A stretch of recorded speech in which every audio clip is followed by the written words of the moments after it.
No, you're good right there. So,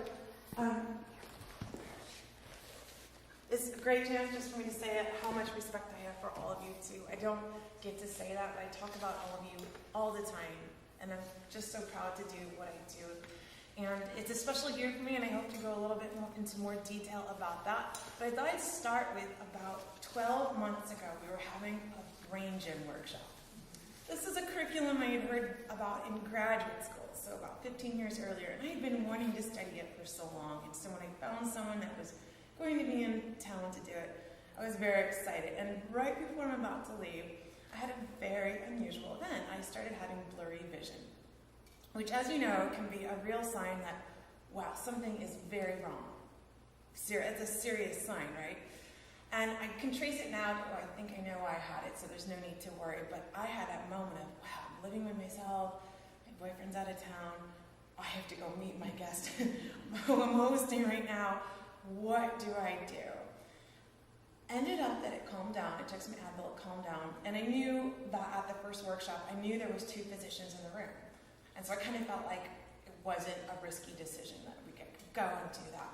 But in the weeks preceding, when you have something that could so dramatically alter your world, because sometimes those life-altering things happen in just a moment, everything was precious. I would literally go to the grocery store and I was in awe of everything that had ever happened in my life, in my family's life, in my country's life, so that I could even just drive a vehicle there, have the freedom. Everything was just this marvel. And that faded away. Stress came in. But I say that because it turns out that actually when we have that attitude of privilege and awe and fortune, it actually helps us in our learning process. And we'll talk a little bit more about that as the talk goes on. So just plant that in your heads there. And you're going to have to individualize that for your family. But we'll talk about that and actually how some studies, how some programs have actually flourished because the people that got to do them were chosen from a lottery and considered to be so lucky. So now we'll talk a little bit about the parent class. And again, I had no idea what was going on, right? Did any of your children just kind of go, okay, you're going to whatever, I'm the one doing all the work, right? That was my thought. But we have so much to do behind the scenes, right? And our responsibilities change. And as I was getting ready for this, I went and I found my old binder from when I used to teach this class. This is the parent class binder. So here I was, probably, 23, 24, right out of graduate school, and I was hired by a pretty established music school in the Washington, D.C. area. And the first thing that was you've got to teach a parent class. I'm like, what? You know, you're 25 years older than me. What am I possibly going to offer? And so I was looking through this and how I used to teach my parent class. We would watch Nurtured by Love, the documentary DVD, still powerful. It's probably why I can almost verbatim that because I've seen that probably about 20 times.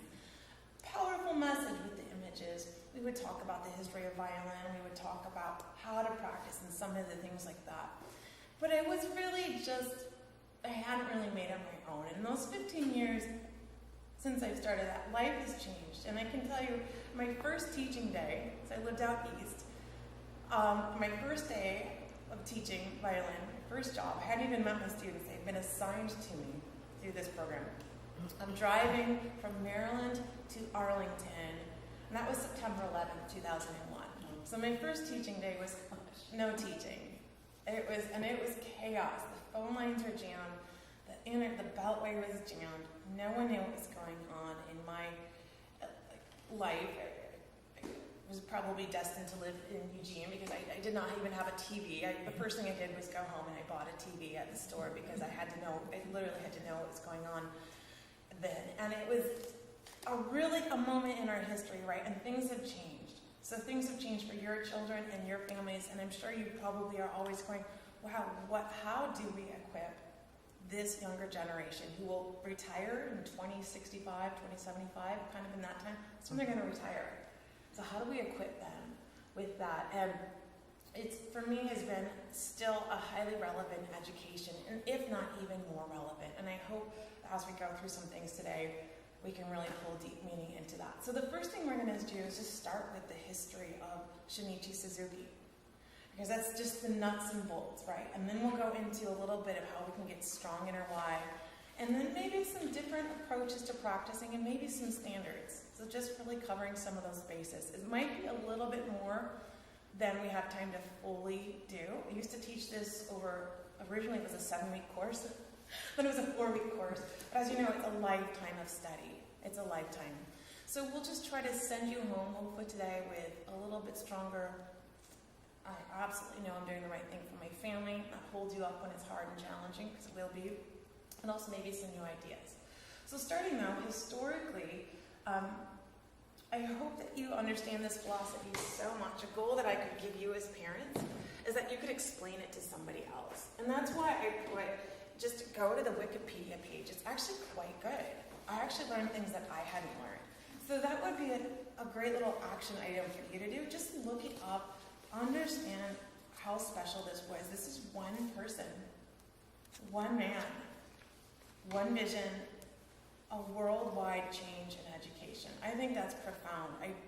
I think that's really profound when I see people like Salman Khan, who started the Khan Academy. That's a person like Shinichi Suzuki. His life, in the historical context, this was a story that will be very much like our motivational speaker's story next month about how something profound and beautiful comes from an extreme, horrific environment. This was a response to war. It was a direct response to war. It was a direct response. We need to create human beings that care about each other and are more refined and just above what I had to see in my world. And what's so interesting when we look at footage of his program, there was no messing around. If you did this as a parent, you had just seen something absolutely horrific happen. Your community is destroyed. All you have is your children, right? That's it. That's your future. And they achieved some pretty high levels. It was pretty phenomenal. So it was pretty normal to be around age 8 or 9 and be playing the Bach double. That was a pretty normal thing for us. That's about a 5-year maybe difference when we get there. And I'm not saying that's good, bad, right, or wrong, but really this did come out of a response and a reaction to that, and just a hope and just seeing potential in young lives, which is what you do every day as parents, right? It's you wake up and it's a frightening task, right? It's a frightening task to look at the news and see what's going on, but it's also an honor, and there is such hope and possibility. We gravitated to this so much in America because we didn't have any classical music tradition. So that's one question is, well, why didn't they do this so much in Europe? Well, that was the birthplace of classical music. There was already pedagogy, there was already things going on. And Suzuki himself did wonder, I'm not sure anyone else will really want to take this on. This is a lot of work. It's a lot of work. But we've shown that everyone all over the planet loves their children. So that's just a small historical context. And again, you can go on, I really like the Wikipedia page. Look and see how he's been nominated for Nobel Peace Prize, and look at some of the things that his German wife had to do, how that changed their experience being in Japan. Very interesting life experience, right? Also, in case you did not know, I'm just going to reference one of the resources here. We do have an association. It's called the Suzuki Association of the Americas, or the SAA. There is a membership fee to join and get the journal. I think it's around $60 a year. The journal comes out about 4 times a year. But you should at least familiarize yourself with the website. It's always giving updates about what's going on in the globe. There's a lot of movement in South America. And what I really like, there's a teacher and a parent forum. And people get really amazing advice on there. I've been looking up chin rest and just getting long replies to this. So that just so that you know, and then also again, you can just learn a little bit more about this movement and how it's changed. So for you to just get a reference historically, I am one of the first people, I'm almost 39, to have been one of the first students, now come back and teach it. So again, not a real long time period, right? And it's pretty, I think, amazing to see what's happened.